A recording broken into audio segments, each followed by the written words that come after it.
Дорогие друзья, мы продолжаем с вами изучать первую книгу Царств. В 17 главе начинается совершенно новое повествование, и достаточно неожиданные здесь появляются детали. Складывается такое впечатление, что Саул впервые видит в 17 главе, впервые вообще видит и узнает о Давиде. Сейчас мы на это посмотрим более тщательно и подробно проанализируем этот рассказ, поскольку он является очень важным для понимания богословия, библейского богословия книги Царств. Итак, в 17 главе сообщается о том, как филистимляне и израильтяне встали по обе стороны долины для того, чтобы начать в какой-то момент сражения. Здесь в самом начале упоминается некий единоборец, филистимлянин по имени Голиаф из филистимского города Геф или Гат. В отношении Голиафа используется очень редкий термин «иш-га-бенаим», еврейский термин, который можно перевести буквально как «человек, находящийся между двумя». Ну, в общем-то, понятно, что человек находится между двумя вражескими войсками. Это поединщик или единоборец. И вот этот термин используется в Ветхом Завете только здесь единожды, один раз. Кроме того, описывается очень подробно доспехи и вооружение Голиафа. Здесь упоминается о том, что он был очень высокого роста. В масоретском тексте говорится о том, что рост его составлял 6 локтей и 5, приблизительно 3 метра. Правда, в древнегреческом переводе Танаха в Септуагинте рост Голиафа поменьше, где-то приблизительно 2 метра. 2 метра. Судя по всему, версия Септуагинты здесь более, скажем так, реалистична, тогда как версия масоретского текста, с которой мы знакомимся через, в частности, синодальный текст, она, очевидно, имеет здесь элемент преувеличения. Для той эпохи, для Древнего Израиля той эпохи, человек 2 метров и чуть выше даже этого был действительно почти великаном, потому что средний рост древнего израильтянина был где-то 1,60 м, так примерно. 1,60 м, да, максимум 1,65 м или 70 м. То есть 2-метровый человек, да, действительно, он был очень высоким. Далее описывается вооружение Голиафа. Сначала упоминается его медный или бронзовый шлем. Затем говорится о чешуйчатой броне, которая, кстати говоря, использовалась на Ближнем Востоке повсеместно. Это панцирь, состоящий из металлических чешуек, нашитых на какую-то тканевую основу и перекрывающих одна другую. Своего рода вот такая кольчуга чешуйчатая. Вес брони был 5000 шекелей меди. Это около 50 килограмм. Это огромная тяжесть, которую носил на себе этот воин. Дальше упоминаются бронзовые поножи. Поножи — это деталь вооружения, которая упоминается в Ветхом Завете, опять же, только здесь, только в этом рассказе. И это неудивительно на самом деле, потому что на Ближнем Востоке и в Израиле поножи не использовались. Зато они были очень известным и широко распространенным типом вооружения в Греции. В Греции, в частности, в Ахейской Греции, например, мы находим изображения воинов в панцирях и поножах на некоторых кратерах, то есть таких кувшинах, из Микен, например, Ахейской эпохи. Ну и кроме того, здесь описано наличие у Голиафа копья, огромного копья, которое сравнивается здесь с навоем, то есть такой большой массивной катушкой ткацкого станка. И копье тоже, сказано, очень увесистое, в 600 шекелей железа, причем здесь упоминается уже железо. Ну и перед ним шел оруженосец, который, судя по всему, все-таки нес, да, он был щитоносцем, скорее всего, если исходить из версии Септуагинты. А вот то, что в синодальном тексте мы видим, что медный щит, сказано, за его плечами был, ну, судя по всему, это все-таки не щит, а это меч серповидной формы. Он был изогнутым плоским мечом, который был достаточно тоже распространен на Ближнем Востоке, в регионе Сирии, Палестины и Египта. Такое подробное описание вооружения воина не встречается в Библии больше нигде. То есть мало того, что мы не встречаем в Библии описание поединка, когда два поединщика, единоборцы, вступают в сражение. Да, помимо этого мы нигде не находим такого подробного описания вооружения и снаряжения воинского. Все это наводит на мысли исследователей, наводит на мысли о некой связи между этим библейским повествованием и древнегреческим эпосом. Ну, в частности, мы можем вспомнить с вами эпос Илиаду, Гомера, где описание вооружения воинов — это одна из важнейших составляющих всего повествования. И также очень часто в эпосе Гомера встречается описание, подробное описание поединков между главными героями, которые находятся в центре всего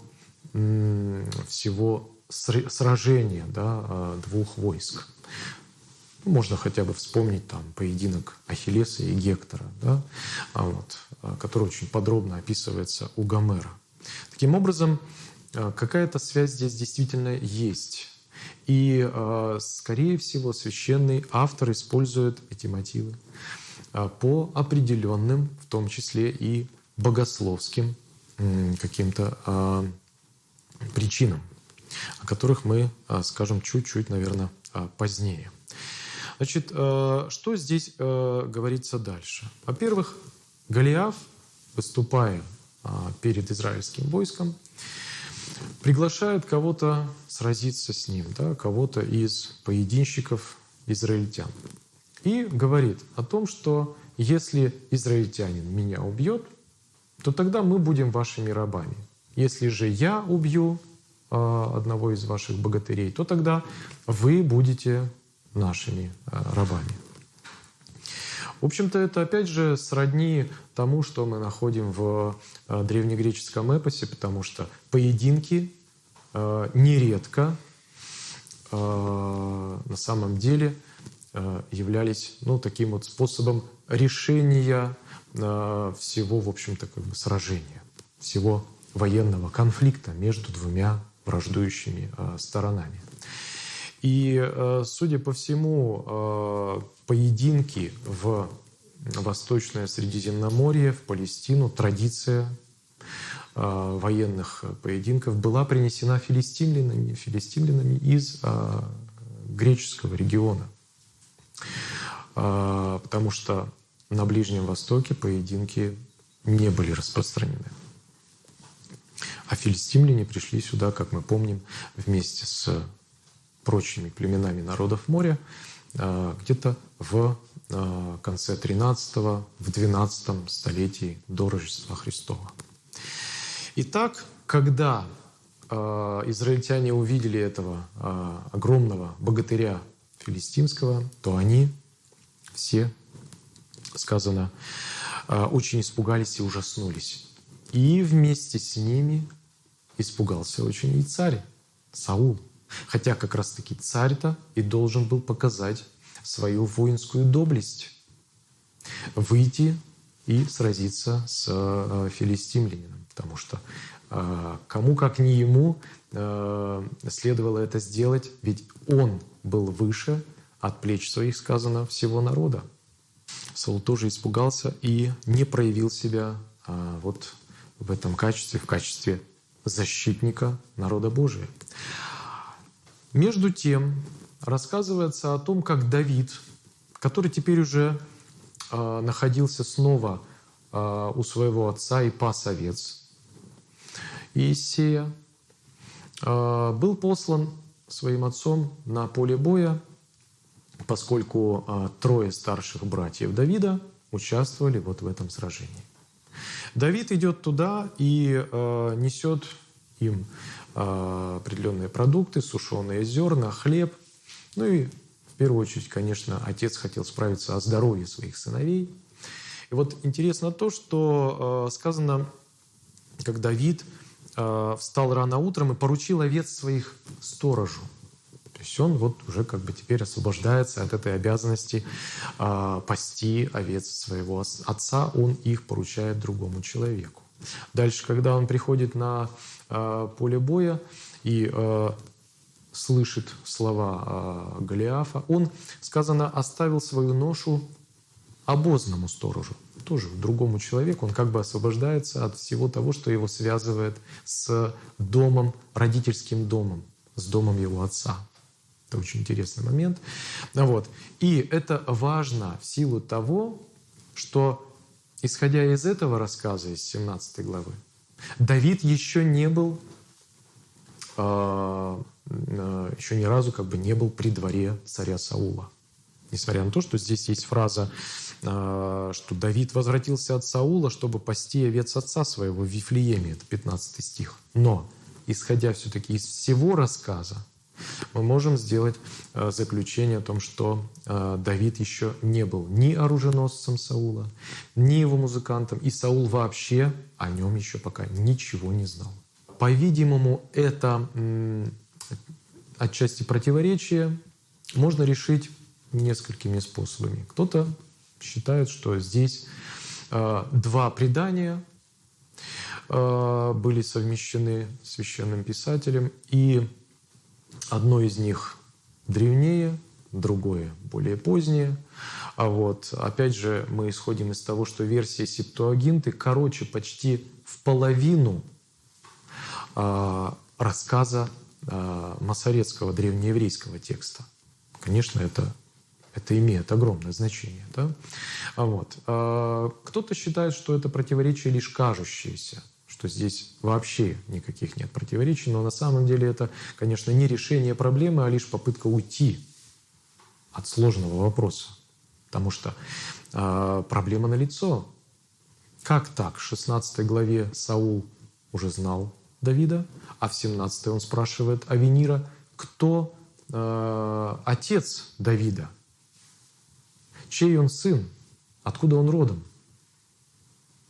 И несмотря на то, что есть толкователи, согласно которым Саул спрашивал для того, чтобы выяснить более подробно, скажем так, откуда Давид, исходя из своей ненависти к нему, то есть он вот испытывал к нему зависть, злобу, ненависть, вот, и, возможно, у него даже из-за этой ненависти помутнился рассудок, вот, все-таки я думаю, что это предположение не совсем верно, поскольку Авенира, который отвечает Саулу о том, что он тоже не знает, кто такой Давид и откуда он родом, чей он сын, Авенира все-таки нельзя заподозрить в излишней ненависти, вообще какой-либо злобе по отношению к Давиду. Итак, когда Давид услышал о том, как Голиаф поносит израильское войско, то он стал спрашивать, а что же будет сделано тому, кто убьет этого дерзкого филистимлянина? Тогда израильтяне ему отвечают, что если кто его убьет, то царь одарит такого человека великим богатством, дочь свою выдаст за него замуж, и дом его отца сделает свободным в Израиле. Ну, свободным, значит, род этого человека будет освобожден от каких-то повинностей, воинской в том числе, от налогов и так далее. То есть будет, в общем-то, равным по своему социальному положению с домом царским. Итак, когда Давид услышал об этой награде, то он сразу заинтересовался этим. В то же время Давид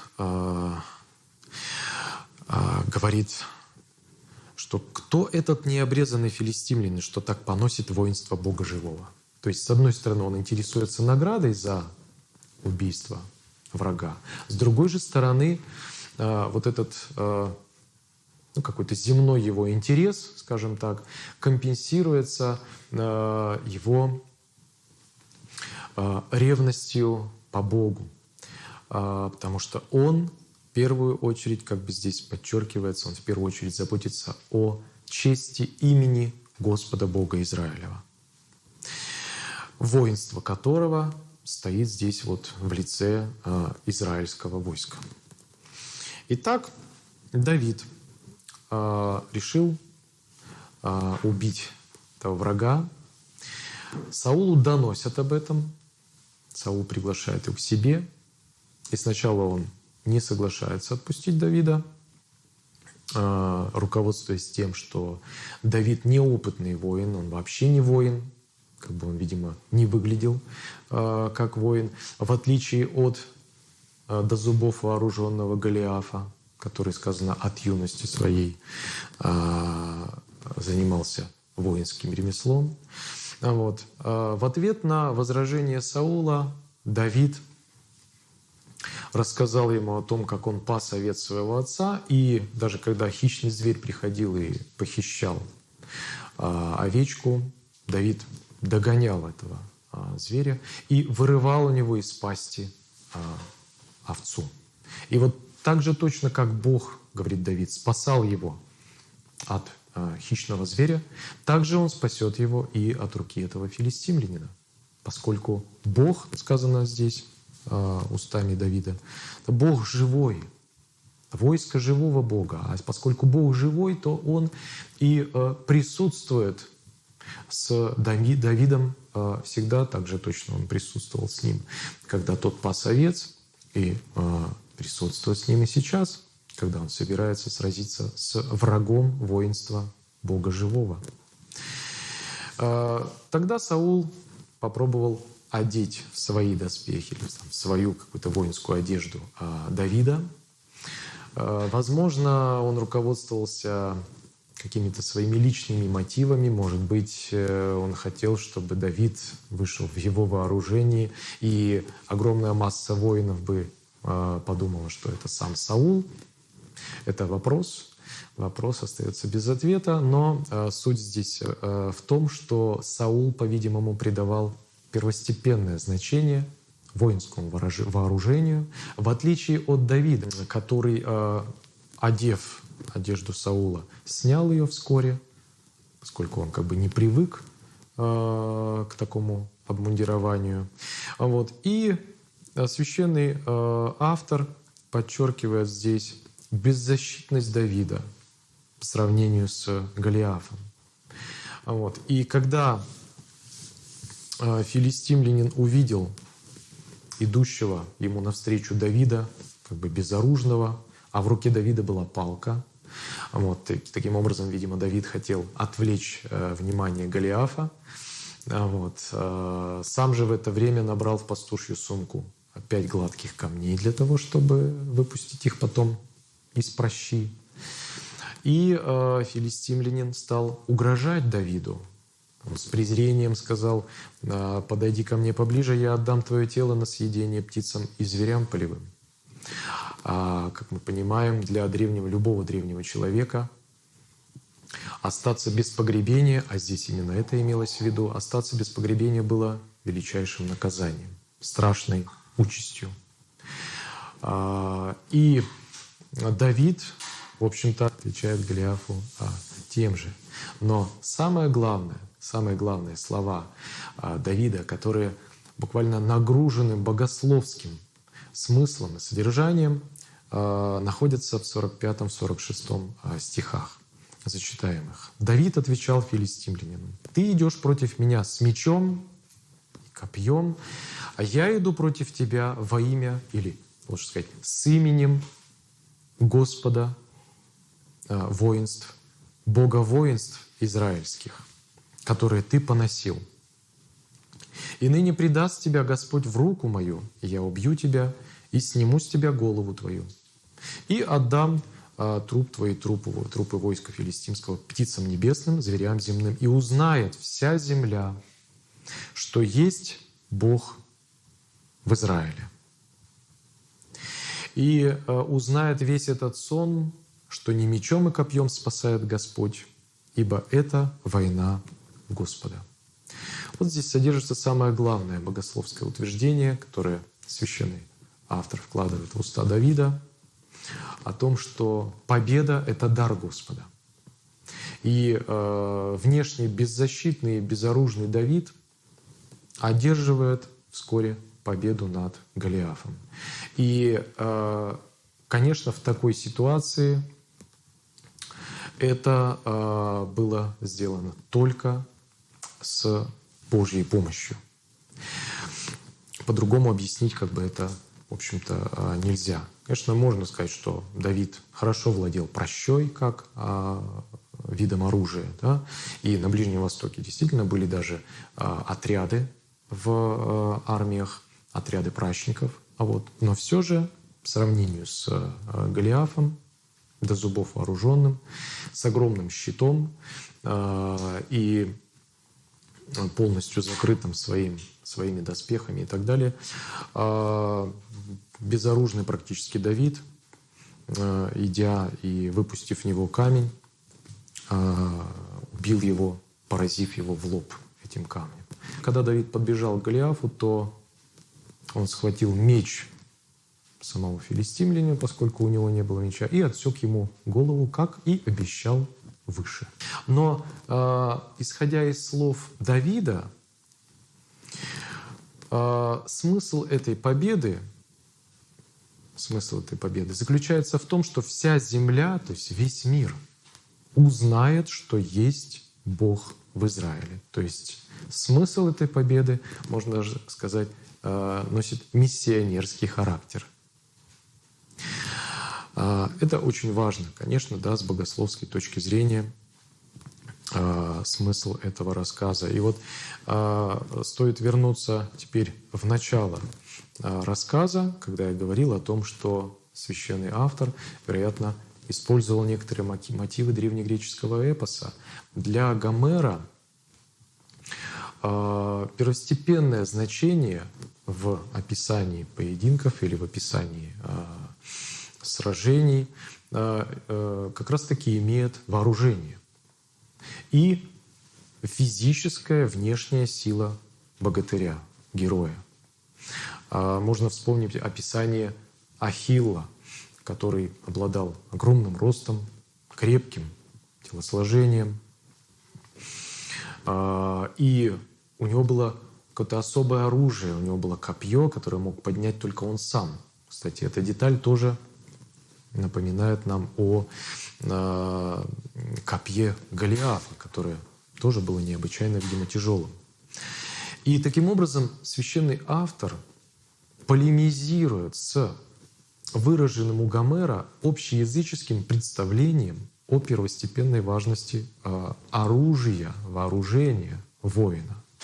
Он хочет противопоставить этому утверждение Давида о том, что если это война Господа, это священная война, то вооружение здесь не играет главной роли. А важнейшую роль здесь играет упование на Господа, та надежда, то доверие, которое, в общем-то, выразил здесь своим поведением и словами Давид. Итак, после поражения филистимлянина филистимское войско стало отступать, они побежали. Сказано, что побежали они по дороге Шаараимской до Гефа и до Аккарона. Здесь упоминается один из городов под названием Шаараим, что буквально переводится как «двое ворот». Обычно в Палестине города строились с одними воротами в стене, но вот этот необычный город имел двое ворот. И в результате археологических раскопок, судя по всему, этот город удалось найти. Совсем недавно, в 2000-х годах, проводились археологические раскопки в местечке Хербет-Кайяфа. Здесь была обнаружена крепость как раз-таки времен Давида. Это 11-10 столетие до Рождества Христова, в которой было двое ворот. Одни выходили на запад, другие на юг. По-видимому, это была древнеизраильская крепость. Обитали здесь, видимо, израильтяне все-таки, а не ханаанеи и филистимляне. И эта крепость была форпостом на границе между Иудеей и Филистией. И затем сказано, что израильтяне разграбили филистимский стан. Давид же взял голову филистимлянина, отнес ее в Иерусалим. Поскольку Иерусалим тогда еще не был израильским, он не принадлежал израильтянам, то здесь высказываются различные предположения о смысле этой фразы. Может быть, это уже потом ее там отнесли в Иерусалим и положили. Да? А оружие Голиафа он положил в своем шатре. То есть он, согласно древней воинской традиции, он завладел оружием, вооружением, имуществом побежденного им воина. Так оканчивается 17 глава. И последние слова здесь принадлежат как раз-таки царю Саулу, который пытается выяснить, откуда же Давид, чей он сын, но не находит сначала ответа. Военачальник Авенир отвечает, что сам не знает об этом. Тогда Давид говорит, что он сын раба Саулова Иисея из Вифлеема. Так заканчивается 17 глава. В 18 же главе, о которой мы поговорим, видимо, уже в следующей лекции, описывается завет или союз Давида и сына царя Саула Иоаннафана.